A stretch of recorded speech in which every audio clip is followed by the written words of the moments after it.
سب سے پہلے تو یہ سمجھ لیں کہ اللہ تعالیٰ نے قرآن مجید میں ایک مقام پہ یہ فرمایا ہے کہ میں نے محبوب کو بھیجا ہے وداعیا الی اللہ، اللہ کی طرف دعوت دینے والا بنا کر، بِإِذْنِهِ اس کے حکم کے ساتھ، وَسِرَاجًا مُنِيرًا اور چمکتا ہوا آفتاب بنا کے بھیجا۔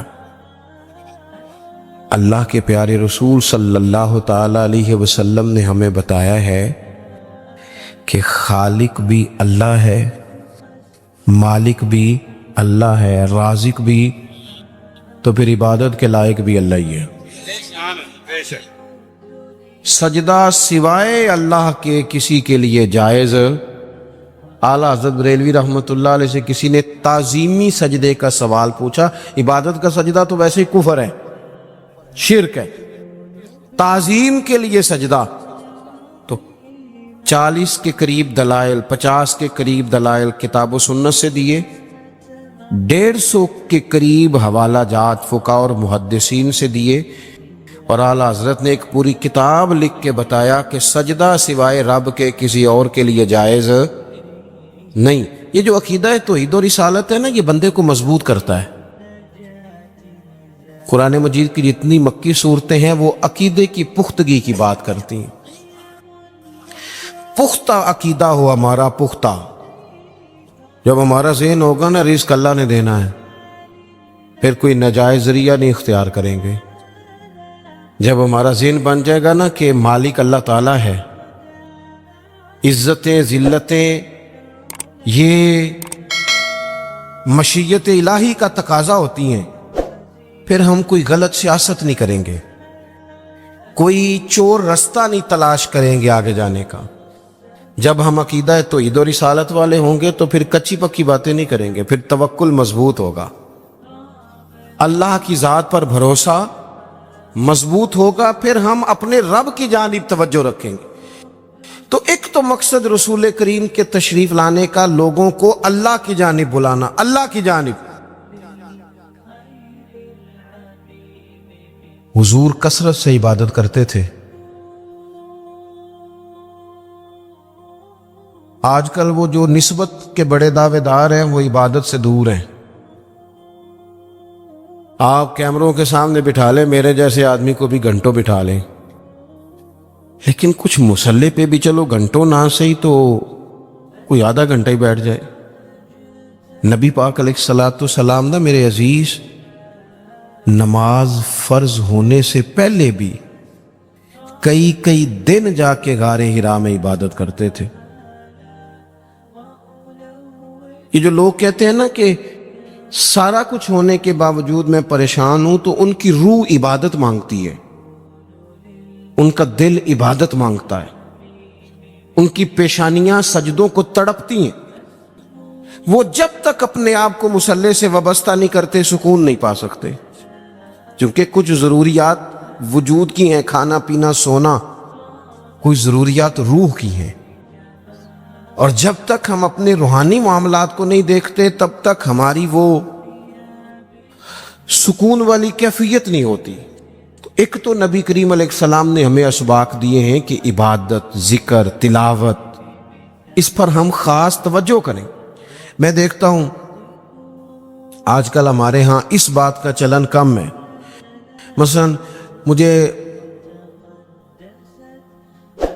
دعوت دینے والے دوستوں کی پیار سے محبت سے ایک بڑی تعداد ہے، آپ آ جائیں، بلکہ جس جگہ گئے ہوتے ہیں نا وہاں بھی کو 18-20 لوگ مل جاتے ہیں نئی دعوت دینے والے۔ میں اکثر کہتا ہوں یار جو پچھلے سال تقریر کر کے گیا تھا اس پہ عمل کر لیا سب نے؟ اللہ تعالیٰ کا فضل ہے یہ میرا روزگار نہیں کہ میں نے دوپہر کو بھی پیسے لینے ہیں تو شام کو بھی لینے ہیں، تو مجھے ذرا زیادہ جلسے مل جائیں گے تو دیہڑی اچھی ہو جائے گی۔ اللہ نے اس سے بے نیاز رکھا ہے۔ سوال یہ ہے کہ تقریروں کا، وعظوں کا، جلسوں کا مقصود بھی تو کچھ ہونا چاہیے نا۔ کیا مقصد ہے؟ روز 2 گھنٹے تقریر سنو اور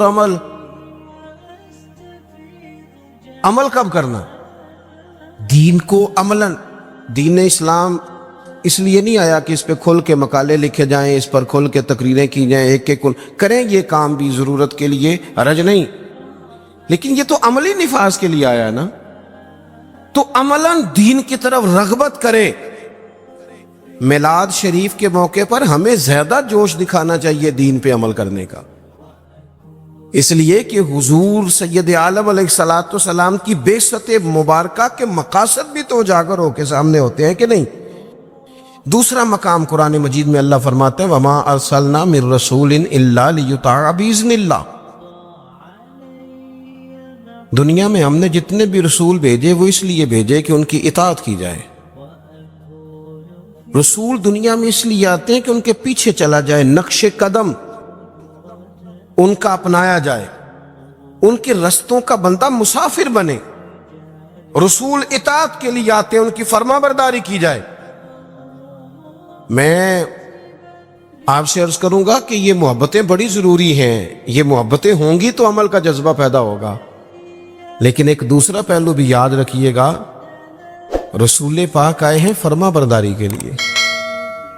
اگر فرما برداری نہیں کرتے، بات ہی نہیں مانتے، آپ جس سے بھی دعوی محبت کرتے ہیں وہ دلیل مانگتا ہے، تو حضور سے دعوی محبت ہے تو اس کی عملی صورتیں بھی تو ہونی چاہیے نا۔ ہر پیغمبر اس لیے آئے کہ ان کی فرما برداری کی جائے، اطاعت کی جائے، اور اگر کوئی میرے نبی پاک کی فرما برداری کرے پھر تو اس کا انداز ہی نرالا ہے۔ قُلْ إِن كُنتُمْ تُحِبُّونَ اللَّهَ فَاتَّبِعُونِي يُحْبِبْكُمُ اللَّهُ، فرمایا محبوب ان سے فرما دیں اگر رب سے محبت کرنا چاہتے ہیں تو آپ کی غلامی کریں، ملے گا کیا؟ اللہ خود ان سے محبت فرمائے گا، خود ان سے محبت۔ صحابہ کرام کے اندر نا حضور سے پیار کا جذبہ بھی والہانہ تھا، والہانہ۔ نبی کریم، وہ آج کل کچھ لوگوں کو یہ بھی غلط فہمی ہوتی ہے نا جی مروج دکھائیں، اس کا حکم ہے، حکم ہے، یہ بڑی نہیں، آپ یہ بتائیں۔ تو میں کہتا ہوں حضور نے حکم دیا تھا کسی صحابی کو کہ میں کلی کروں تو میرے منہ سے نکلا پانی چہرے پہ مل لینا؟ حکمن کہا تھا کسی کو کہ میرے ناک سے بلغم نکلے تو چہرے پہ مل لینے؟ کہا تھا، لیکن وہ ملتے تھے کہ نہیں ملتے تھے؟ والہانہ پن تھا، حضور کے ساتھ پیار تھا، والہانہ شوق تھا، لیکن جس طرح پیار والہانہ کرتے تھے نا، والہانہ، اس طرح بات بھی والہانہ ہی مانتے تھے، بات بھی پیار ہم بھی والہانہ کرتے ہیں۔ ہمارے ہاں کہتے ہیں نعرہ لگاؤ، پھر زور سے لگاؤ، پھر دونوں ہاتھ کھڑے کر کے لگاؤ، پھر جناب اس طرح کر کے لگاؤ۔ یہ ساری باتیں ٹھیک ہیں، یہ والہانہ پن ہے، اچھی بات ہے، لیکن یہ بھی تو بتائیں کہ حضور کی بات بھی والہانہ مانتے ہیں؟ ہمارے ہاں لیت و لالہ ہے، گنجائش ہے، دیکھ لیں گے، کر لیں گے، شریعت کی رخصت پر عمل ہے، یہاں گنجائش مل گئی تو لے لو، یہاں مل گئی تو لے لو۔ صحابہ تو بات بھی والہانہ مانتے تھے۔ حضور جمعے کا خطبہ دے رہے ہیں، ایک شخص اٹھ کے کھڑے ہو گئے، اللہ کے محبوب نے فرمایا بیٹھ جاؤ۔ ایک صحابی اس کونے میں تھے، ابھی مسجد کے قریب، ان کے کان میں آواز گئی بیٹھ جاؤ، وہ وہیں بیٹھ گئے۔ ایک اس کونے میں تھے۔ ہمیں واضح احکامات دین کے مل جائیں تو اس میں بھی گنجائش ڈھونڈتے، اس کونے میں تھے، کانوں میں آواز گئی بیٹھ جاؤ تو وہ وہیں بیٹھ گئے۔ اس کونے میں تھے ایک، ان کے کان میں آواز گئی وہیں بیٹھ گئے۔ اللہ کرے کہ آپ موبائل تھوڑے کم چلائیں اور میری بات زیادہ سنیں، دعا کیے آمین تو کہہ دینا، چلو دعا میں تو شامل ہو جائے نا۔ اللہ تعالیٰ دعائیں تو کرنی چاہیے نا، اللہ قبول فرماتا ہے اپنے بندوں کی دعا۔ دوست، واضح حکم ملنے کے باوجود بھی لوگ، واضح احکامات کے باوجود بھی اس میں لوگ گفتگو کرتے ہیں، کل پرسوں ترسوں کا نام لیتے ہیں۔ حضور نے مطلق کا نام نہیں لیا، جس کے کان میں آواز گئی وہیں بیٹھ گیا۔ یہ وہ نظارے ہیں جو زمین نے دیکھے ہیں، آسمان نے دیکھے ہیں۔ اتنی وارفتگی حکم ماننے میں، اتنی وارفتگی، بیٹھ گئے۔ تکمیل جمعہ پر محبوب نے فرمایا آپ کہاں تھے؟ یا رسول اللہ صلی اللہ تعالی علیہ وسلم، وہ آپ کا حکم آیا تو میں اسی کونے میں بیٹھ گیا تھا۔ آپ کہاں تھے؟ حضور حکم ملا تو اس کونے میں بیٹھ گیا۔ آپ کہاں تھے؟ حضور حکم ملا تو میں اس کونے میں بیٹھ گیا۔ تو کریم فرمانے لگے نہ آپ سے کہا تھا، نہ آپ سے کہا تھا، نہ آپ سے کہا تھا، میں نے تو ان سے کہا تھا۔ کر یا رسول اللہ اپنے نام تو نہیں نہ لیا، سانو تے قید سجن دا گہنا ہے، او جینج رکھے اونج رہنا ہے۔ یا رسول اللہ آپ نے نام نہیں نہ لیا، حکم مل گیا بیٹھ جاؤ تو لہذا بیٹھ جاؤ۔ بات ماننا ہمارے ہاں نا آج کل پیری مریدی بھی اسی کا نام ہے، نذرانہ بھی وقت پہ دو، دعوت بھی مرید کرتے ہیں جتنی مرضی آپ کو، روز کہو تو روز کھانا کھلاتے ہیں۔ آپ ان سے کہو کہ جناب میں آ رہا ہوں تو وہ تیار ہیں، پھول بھی لے کے کھڑے ہیں، لیکن اگر ان سے کہو بات مانو پھر وہ کہنے تسی دعا کرو، ہے نا جی، نماز پڑھا کرو کہتے دعا کرو۔ کمال ہو گئی ہے بھائی، آپ باقی سارے معاملات کے لیے آپ پورے تیار ہیں، اور یہ جو فرما برداری ہے، یہ جو بات ماننا ہے، وہ کس نے ماننی ہے؟ وہ جس پر آپ کے شیخ نے، مرشد نے گھنٹوں تقریریں کی، وہ باتیں کس نے ماننی؟ کسی اور نے؟ کیا مانا ہے اس بات کا؟ کوئی گورکھ دندہ ہے؟ کیا آپ نعرے لگائیں، دعوی محبت کریں، اور جو ان کا اصل کام ہے، دیکھو وفادار وہ ہوتا ہے جو مشن کا ساتھی ہو، جو مشن کا ساتھی نہ ہو وہ ٹھیک ہے۔ پھر میرے ایک سنگی ہیں، مجھے ایک دن بڑی محبت سے کہنے لگے کہ جناب کھانا نہیں کھاتے آپ ہمارے کھانا ضرور کھائیں، ایک دن ضرور آ جائیں۔ میں انہوں آکھے یار توں آنا میرے نال رل کے 4 دن کو دین دا کام کرا۔ کہنے لگا نہیں وہ ٹھیک ہے کھانا، میں کہ کھانا تو یار ہر ہوٹل تو لب جاندہ ہے، وہ تو چلو اللہ توفیق دیتا ہے، کوئی زیادہ اچھا کھا لیتا ہے، کوئی تھوڑا سادہ کھا لیتا ہے، روٹی تو جس کو اللہ تعالیٰ نے سے دیا اسے روٹی مشن حسن ہے، ڈیوٹیاں ذمہ داریاں اصل ہیں، اور کھانے یہاں کوئی من پسند کھانے دنیا میں آئے ہم، من پسند چیزیں تو جنت میں ملیں گی، اور وہ ملیں گی اور مزہ آئے گا۔ ہمارے بزرگ تو فرمایا کرتے تھے زمین کے اوپر کام، نیچے جا کے آرام۔ یہاں کوئی کام کریں، کوئی ڈیوٹی کریں، کسی ذمہ داری کا اظہار کریں، کوئی خدمت سر انجام دیں، وہ خاص سطحی چیزیں اس سے باہر نکلیں، نبی کریم کی بات مانے والہانہ انداز میں، والہانہ۔ حضور علیہ السلام نے جس مشن کے لیے پتھر کھائے، جس مشن کے لیے حضور طائف گئے، جس مشن کے لیے حضور نے ہر دشمن کو معاف کر دیا کہ لوگ مسلمان ہو جائیں، دیندار ہو جائیں، امت اس مشن کے لیے کیا کام کرتی ہے، کیا ڈیوٹی کرتی ہے؟ کبھی دل میں تکلیف ہوئی ہے کہ آپ تجربہ کر لیں، سارے لوگ عید کی نماز پڑھنے بھی نہیں آتے،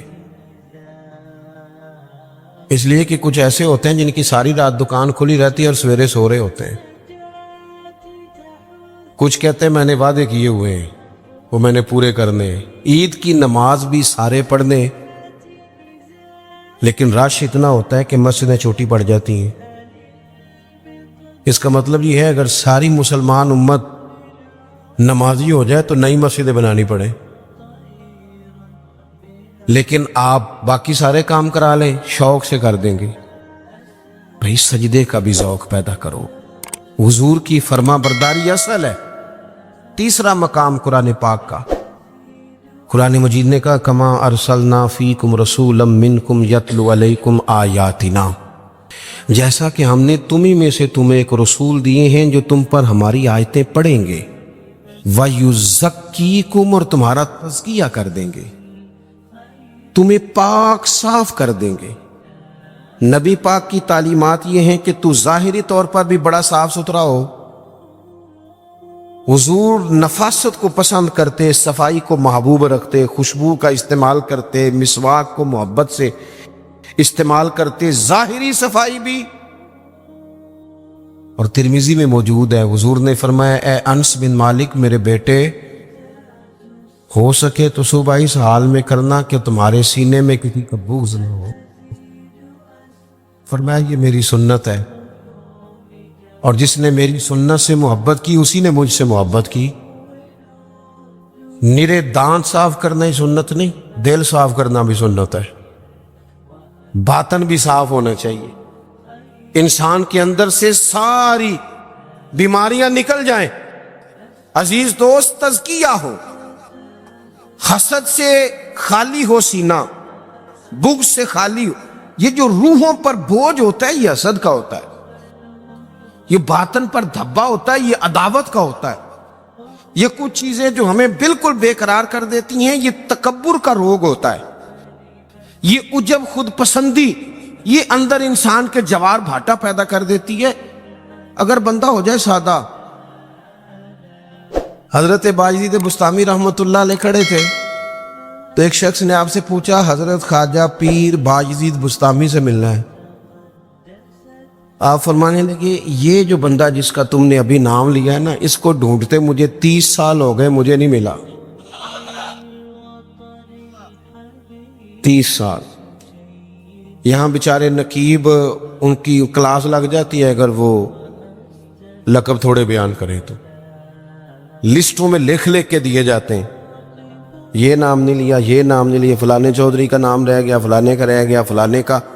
وہ چھوڑ دیں بھائی، یہ تو حضور کی تعریف کی محفل ہے، اس میں باقیوں کی تعریفیں کدھر سے آ گئی، کدھر سے آ گئی؟ یہ تو نبی پاک علیہ الصلوۃ والسلام کے ذکر پاک کی مجلس ہے۔ دوستو، آپ غور کریں گے اور چیزوں کو سمجھیں گے۔ خواجہ باجدید بستامی سے اس نے کہا میں نے ملنا ہے، فرمانے لگے 30 سال سے ڈھونڈ رہا ہوں، ملا نہیں۔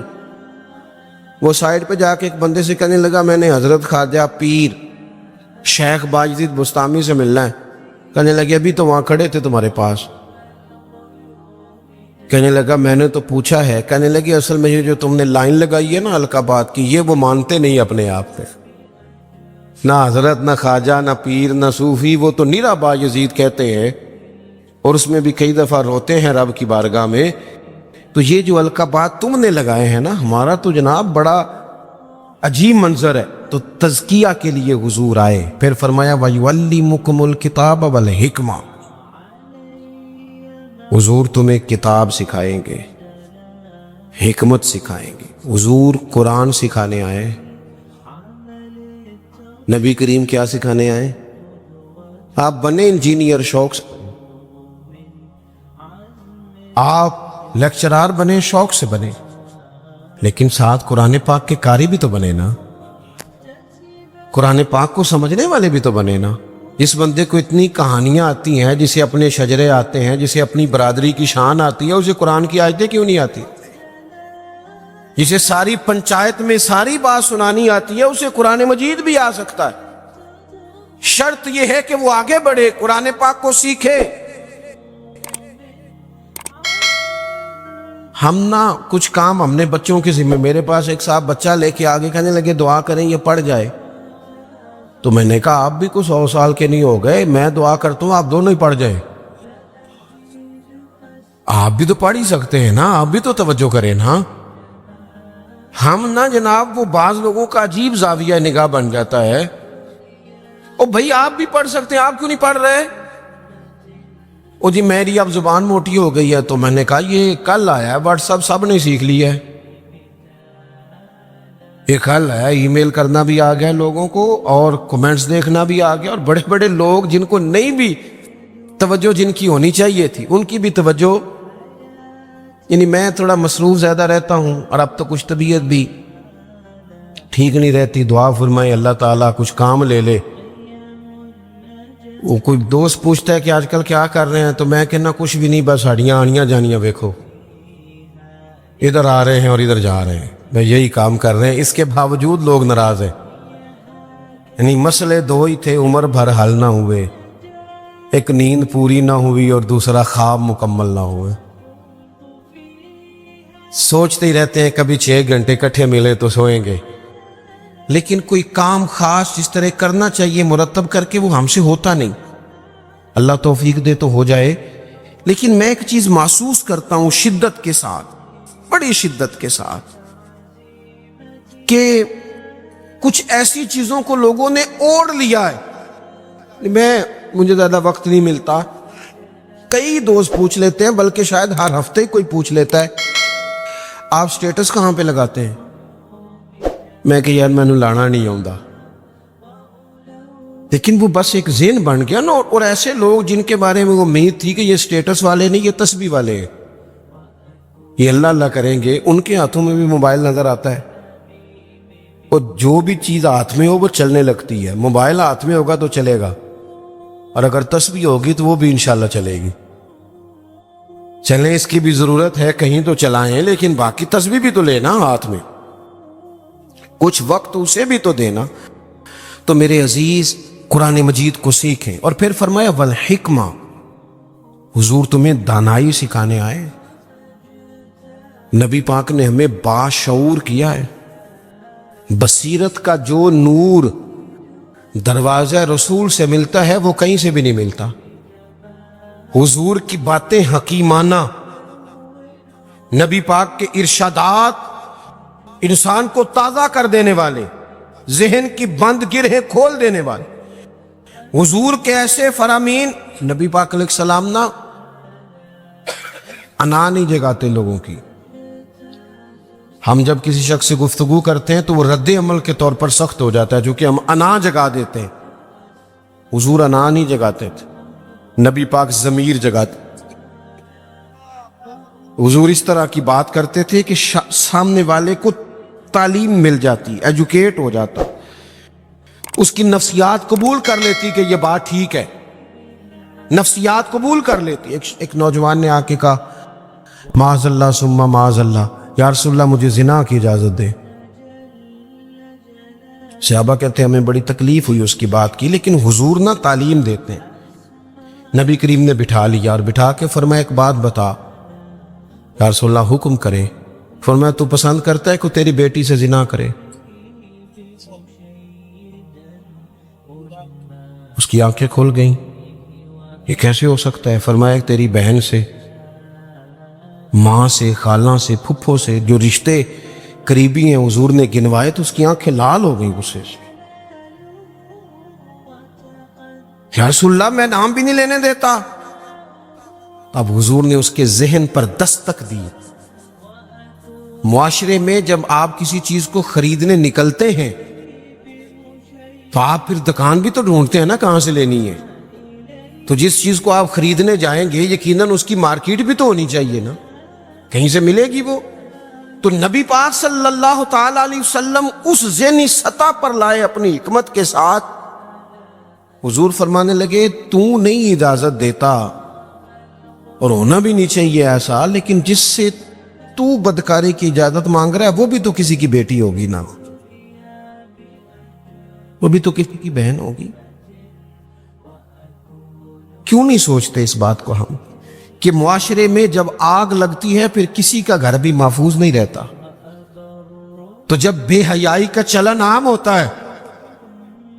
ایک میرے دوست ہیں، ان کا بیٹا پسند کی شادی کرنا چاہتا تھا تو وہ لے آئے، کہنے لگے اسے سمجھائیں میرے لیے مشکل ہو جائے گی. تو میں نے ان سے بات ابھی شروع بھی نہیں کی تو مناظرے پہ اتر آیا بچہ.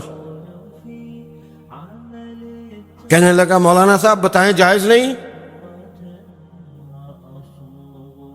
کوئی اپنی رائے نہیں دے سکتا پسند کی شادی؟ میں نے کہا پتر تو میرے ساتھ اکیلے میں آ، تجھے سمجھاتا ہوں. کہنے لگا جی نہیں آپ بتائیں جائز نہیں؟ میں نے کہا بیٹا تیرے لیے بھی جائز ہے، جس طرح تیرے لیے جائز ہے نا اسی طرح خاندان کی اگر کوئی بیٹی کہے میں نے پسند کی کرنی ہے تو اس کے لیے بھی جائز ہے.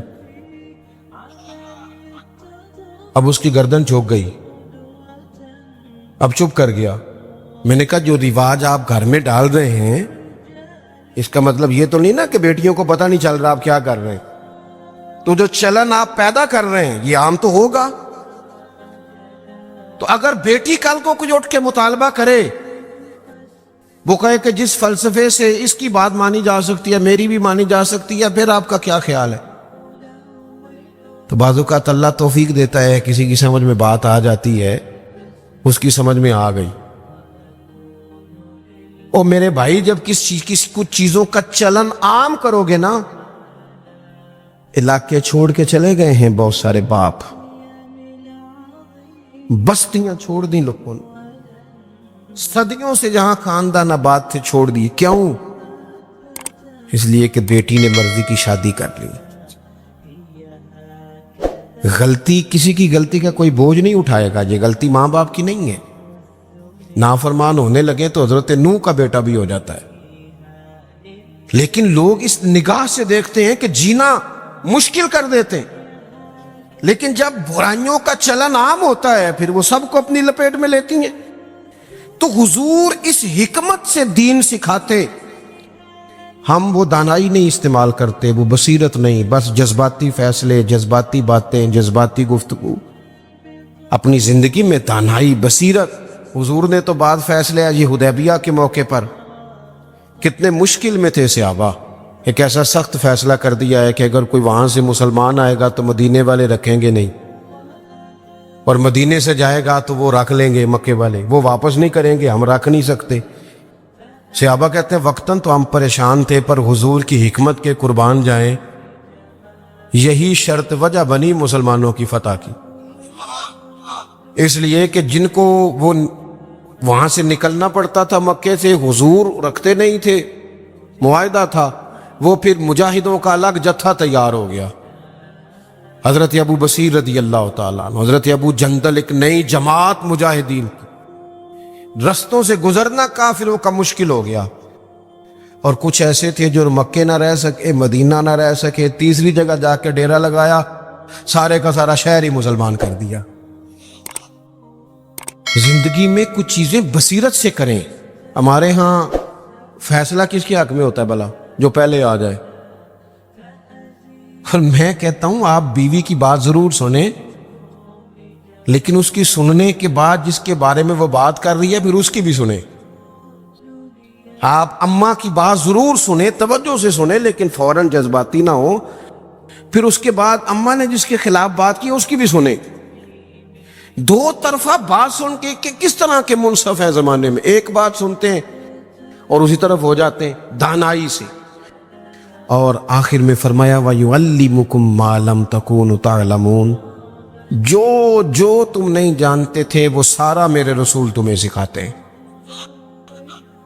نبی کریم نے نا اپنی امت کو تعلیم کے ہر پہلو سے آگاہ کیا، ہر پہلو سے۔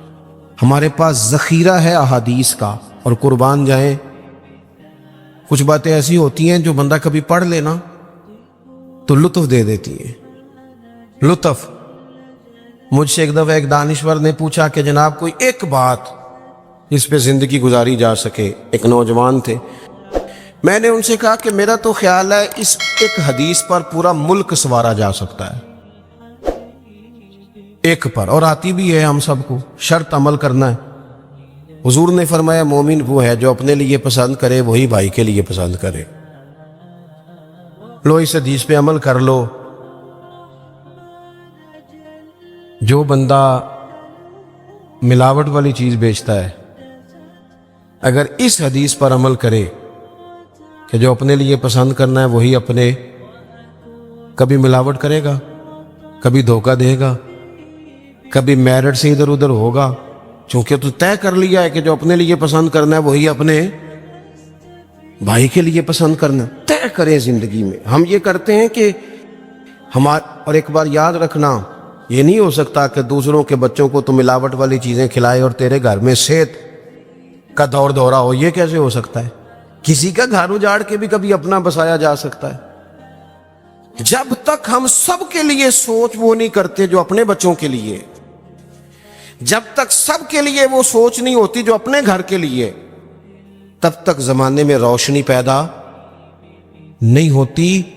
میں ایک بات جانتا ہوں، میرے استاد صاحب کہا کرتے تھے، اپنے لیے کہا کرتے تھے، میرے دل میں یہ بات بیٹھ گئی ہے کہ میں اسکول، کالج، مدرسے کے ہر بچے کو اس نظر سے دیکھتا ہوں جس نظر سے اپنے بچے کو دیکھتا ہوں، اور میں اس کی تعلیم کا، تربیت کا اتنا ہی خواہش مند ہوں جتنا اپنے بچے کے لیے۔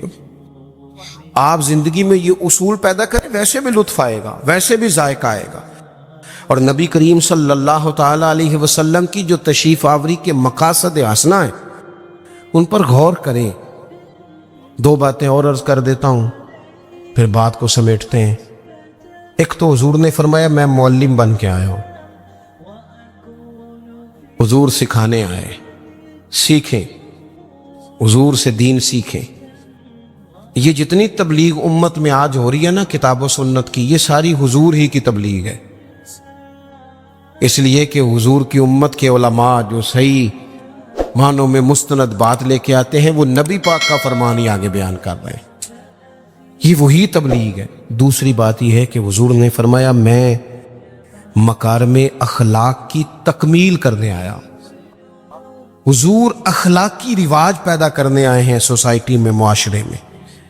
ہم اتنے خوبصورت جلسے کرنے والے، اتنے بڑے بڑے سیمینار کرنے والے، اگر اخلاقی رویوں سے بالکل خالی ہوں، اخلاقی رویوں میں نہیں، اگر چھوٹی چھوٹی 5-5 روپے میں بھی لڑائیاں ہوں، تو پھر ہم نے اتنا میلاد منایا تو سیکھا کیا؟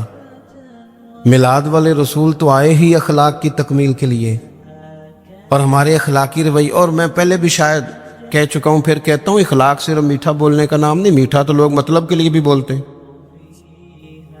صحیح بات کرنے کا نام اخلاق ہے. اچھی رائے قائم کرنا، صاحب الرائے، حکمت کے ساتھ وہ بات پہنچانا، یہ اعلیٰ اخلاق ہے.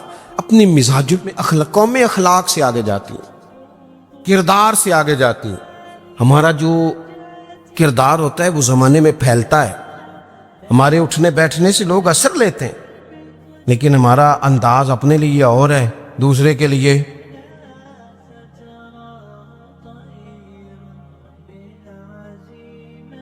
اگر آپ کو یہ ویڈیو پسند آئے تو ہمارے چینل محفل ذکر کو لائک اور سبسکرائب ضرور کریں. شکریہ.